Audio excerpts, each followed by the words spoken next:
and Billy Bob were known for having quite a bit below the average smarts around Little Rock.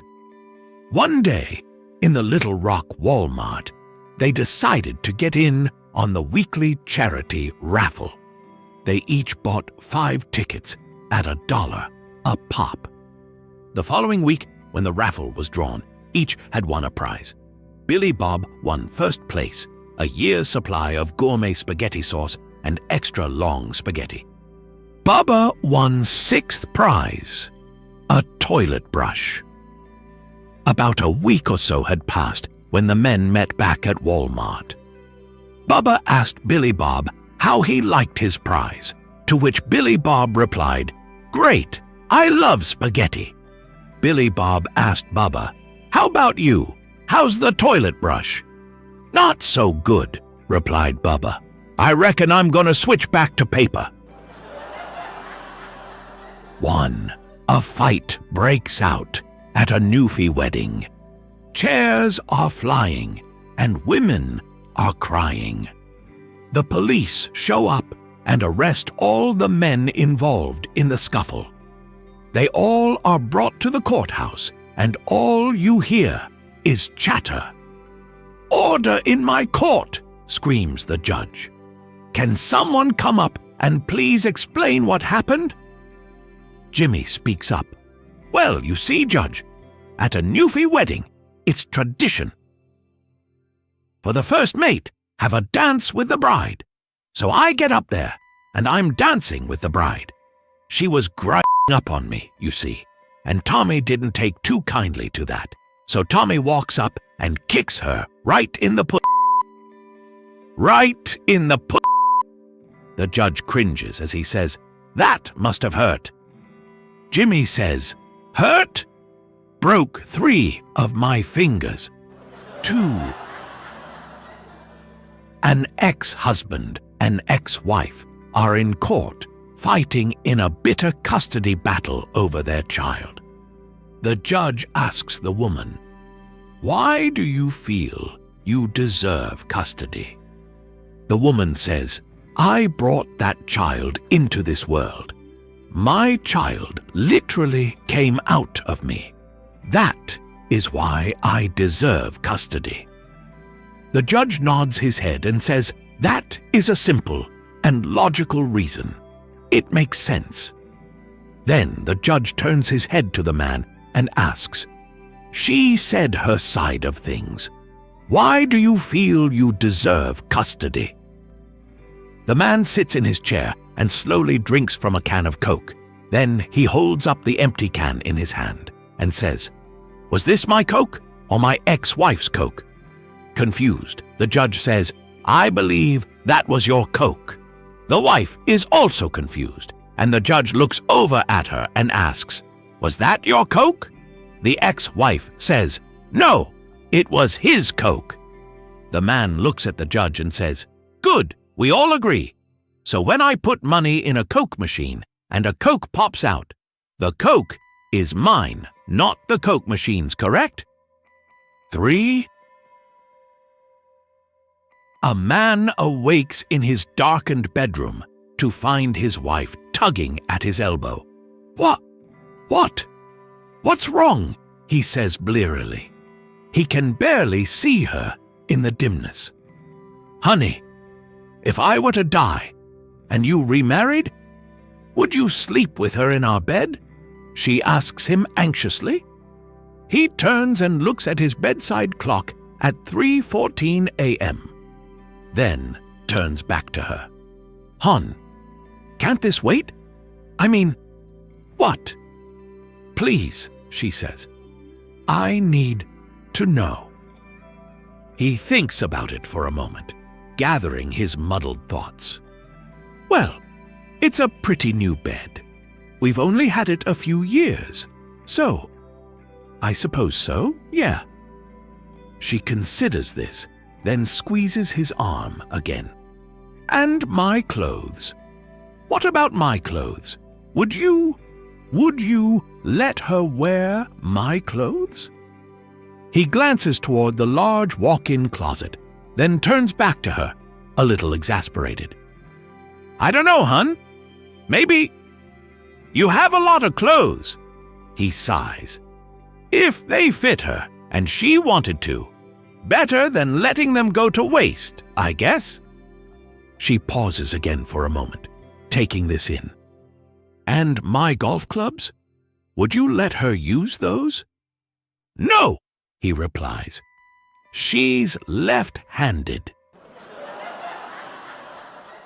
4. John's tennis elbow was hurting one morning, so he decided to go see the doctor. When he gets to the office, he is asked to take a urine test.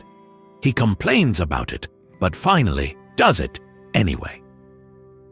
About 15 minutes later, the doctor called him into the examination room. "Hey, John, that tennis elbow is hurting," doctor asked.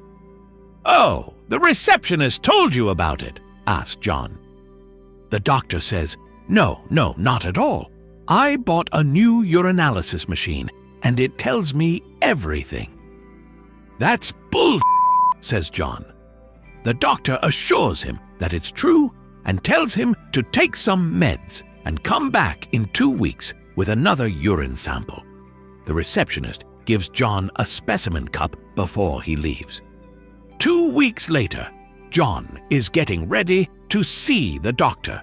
But after telling his family about this bullshit machine, they decide to play a joke with the old doctor. John pisses in the cup, and so does his wife and teenage daughter. Then he jacks off into it. As he is in the garage, he puts a couple drops of oil from his dipstick into the cup and then shakes everything up. He gets to the office and hands the specimen cup to the receptionist with a big smile on his face. This time, it takes 30 minutes for the doctor to call him, and the doctor looks very upset when he calls him. The second they get into the room, the doctor says, "All right, your daughter is pregnant, your wife has your car is about to throw a rod, and if you don't stop your tennis elbow is never going to heal." 5. 3 men pass away in a tragic car crash. Their girlfriends are trying to figure out what to do with their ashes. The first woman says, "Hey, my boyfriend really loved nature. I'm going to spread his ashes throughout the forest so he can be eternally connected with the wilderness." The second woman says, "Hey, my boyfriend was really into marine biology. I think I'm just going to pour his ashes into the ocean. Then he can finally be one with the sea." The third woman says, "I'm going to pour my boyfriend's ashes into a bowl of chili and eat it." The first woman asks her, "Why the hell would you do that?" She replies, "I want to feel him rip through my ass one last time." 6. A son took his old father to a restaurant for an evening dinner. Father, being very old and weak, while eating, dropped food on his shirt and trousers. Other diners watched him in disgust while his son was calm. After he finished eating, his son, who was not at all embarrassed, quietly took him to the washroom, wiped the food particles, removed the stains, combed his hair, and fitted his spectacles firmly. When they came out, the entire restaurant was watching them in dead silence, not able to grasp how someone could embarrass themselves publicly like that. The son settled the bill and started walking out with his father. At that time, an old man amongst the diners called out to the son and asked him, "Don't you think you have left something behind?" The son replied, "No, sir, I haven't." The old man retorted, "Yes, you have. You left a lesson for every son and hope for every father." The restaurant went silent. 7. a little boy who had a bad temper. His father gave him a bag of nails and told him that every time he lost his temper, he must hammer a nail into the back of the fence. The first day, the boy had driven 37 nails into the fence.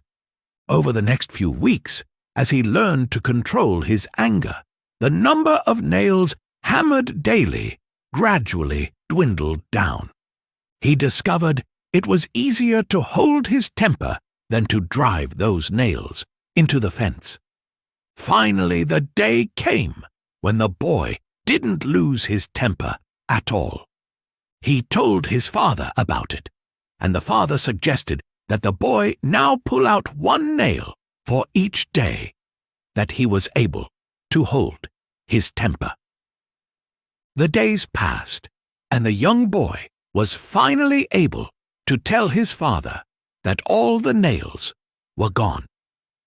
The father took his son by the hand and led him to the fence.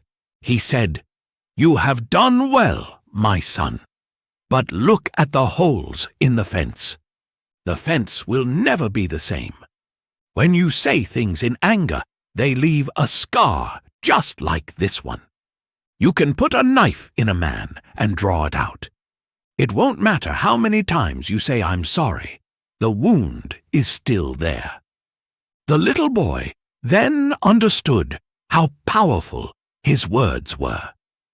He looked up at his father and said, "I hope you can forgive me, Father, for the holes I put in you." "Of course I can," said the father. 8. A police car pulls up in front of Grandma Bessie's house, and Grandpa Morris gets out. The polite policeman explained that this elderly gentleman said that he was lost in the park and couldn't find his way home. "Oi, Morris," said Grandma. "You've been going to that park for over 30 years. So how could you get lost?" Leaning close to Grandma so that the policeman couldn't hear, Morris whispered, "I wasn't lost. I was just too tired to walk home." 9. A police officer pulls over this guy who had been weaving in and out of the lanes. He goes up to the guy's window and says, "Sir, I need you to blow into this breathalyzer tube." The man says, "Sorry, officer, I can't do that. I am an asthmatic. If I do that, I'll have a really bad asthma attack." "Okay, fine.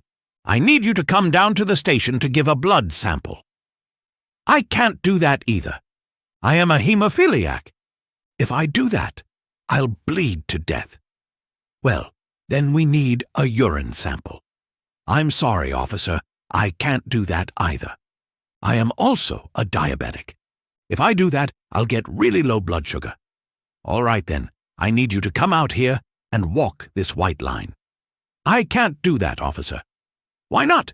"Because I'm too drunk to do that." 10.